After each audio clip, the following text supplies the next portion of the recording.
Shalom, kebenaran hari ini, tanggal 11 Agustus 2022, bertema toleransi Allah. Hari ini Tuhan seperti diam, seperti bisu, seperti tidak ada. Ketika kita berpikir begitu, kita sebenarnya sedang menghina Alkitab. Ketika kita berpikir seakan-akan Tuhan tidak ada, kita tidak menghayati kehadiran Allah. Kita seperti menghina Alkitab. Apakah kita anggap Alkitab itu dongeng, cerita bohong, atau fiksi? Itu fakta. Allah yang hidup yang ditulis Alkitab. Allah yang sama yang hadir sekarang. Allah yang hadir, Allah yang hidup sekarang. Dan itu membuat kita kuat, karena memang Tuhan luar biasa. Sering menguji, kita dibuat berlarut-larut menderita. Kita dibuat susah berkepanjangan, kita dibuat seakan-akan tertindas, dan tidak ada yang bisa menolong kita. Tuhan pun seperti diam. Kita berseru seakan-akan Dia tuli. Tuhan layak dipercayai, walaupun Dia tampak seakan-akan tidak ada, Dia layak tetap dipercayai. Disitulah kehormatan kita kepada Allah. Jangan hanya karena setiap kali kita berdoa, Dia menjawab dengan cepat. Dia memenuhi keinginan kita. Dia mengabulkan doa kita, baru kita percaya. Ketika Dia seakan-akan tidak ada, ketika Dia seakan-akan tidak hadir, ketika Dia seakan-akan tidak peduli, seakan-akan Dia tidak ada, kita tetap mempercayainya. Hendaknya kita senantiasa menghormati Tuhan semesta alam. Kalau kita selama ini tawar hati terhadap kerajaan surga, tawar hati terhadap kekekalan, tawar hati terhadap kehidupan di langit baru bumi baru, hari ini kobarkan dalam hati kita. Jangan hanya berkata langit baru bumi baru, jangan hanya berkata tentang kerajaan surga. Itu tidak ada artinya tanpa kerinduan yang sungguh-sungguh. Allah memiliki hakikat, Allah memiliki karakteristik. Allah terikat dengan dirinya, dengan hakikat dan karakternya. Dan yang mengerikan, Allah tidak bisa diubah oleh siapapun. Dan Allah juga tidak mengubah dirinya sendiri. Ia tidak bisa kompromi dengan apa yang bertentangan dengan hakikatnya. 1 Petrus 1 ayat 16, Kuduslah kamu, sebab aku kudus. Kalau yang bicara itu manusia, mungkin bisa dengan ratapan. Tapi Allah tentu dengan kegagahannya, karena Dia pencipta langit dan bumi. Dia tidak perlu membujuk-bujuk, meratap-ratap. Jangan begitu, nak. Tidak, Allah tegas.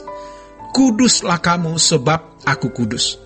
Tapi kalau seandainya bisa dibuat seperti manusia, Allah akan berkata, Kuduslah nak, sebab aku kudus. Kamu tidak bisa bersama aku kalau keadaanmu seperti ini. Kamu mau aku mengerti kamu, tapi kamu tidak mengerti aku. Aku tidak bisa mengubah diriku, hakikatku kekal, dari kekal sampai kekal.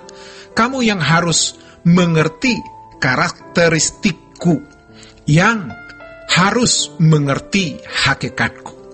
Dan ini tidak bisa ditawar. Mengerikan, tidak bisa ditawar.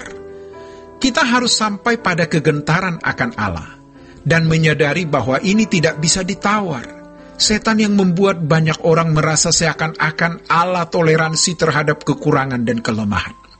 Allah toleransi waktu kita masih muda rohani. Allah bisa mengerti ketika kita dipandang masih kanak-kanak. Tetapi tidakkah kita tahu Allah juga bisa bertindak tegas dan berkata, Aku tidak kenal kamu. Waktu kita masih kecil, terutama bagi yang sudah Kristen sejak kecil. Kita berpikir Kristen itu jalan tol masuk surga. Kalau orang sulit masuk surga karena tidak kenal Yesus, kita kenal Yesus. Menjadi Kristen sehingga ke surga menjadi lebih mudah. Nanti begitu di pengadilan Tuhan melihat wajah kita, ini Kristen, silakan masuk surga. Ini menjadi bayangan kita yang masih belum mengerti. Tapi setelah kita belajar firman, ternyata kekristenan itu jalan sempit, jalan sesak, sukar, harus berjuang. Banyak dipanggil, sedikit yang dipilih. Tapi ini disembunyikan. Orang benar hampir-hampir tidak diselamatkan, tidak disampaikan ayat-ayat ini. Lalu, ketika kita terus belajar firman Tuhan, lalu Tuhan berkata, "Kuduslah kamu sebab aku kudus." Tuhan tidak bisa kompromi. Kita hanya berkata, "Baik Tuhan." Jangan berkata, "Tapi kita ini manusia yang masih di dunia, penuh kelemahan dan kekurangan." Kita tidak memanjakan perasaan Tuhan, malah memanjakan perasaan sendiri. Kanak-kanak terus sampai tua. Kita tidak pernah dewasa rohani. Di dalam 2 Korintus pasal 6 ayat 16, apakah hubungan bait Allah dengan berhala? Karena kita adalah bait dari Allah yang hidup. Allah yang hidup bersemayam di dalam diri kita. Di dalam diri kita ada ruang Maha Kudus. Apa tidak mengerikan? Allah mau tempat Maha Kudus bagi dia. Aku akan diam bersama-sama dengan mereka dan hidup di tengah-tengah mereka. Dan aku akan menjadi Allah mereka, dan mereka akan menjadi umatku, diam bersama-sama. Sebab itu, keluarlah kamu dari antara mereka, dan pisahkanlah dirimu dari mereka, firman Tuhan. Dan janganlah menjamah apa yang najis, maka aku akan menerima kamu. Dan aku akan menjadi bapamu, dan kamu akan menjadi anak-anakku laki-laki, dan anak-anakku perempuan. Demikianlah firman Tuhan yang Maha Kuasa. Kalimat ini penting. Di dalam diri kita ada ruang Maha Kudus. Demikianlah kebenaran hari ini. Tuhan Yesus memberkati. Sola Gracia.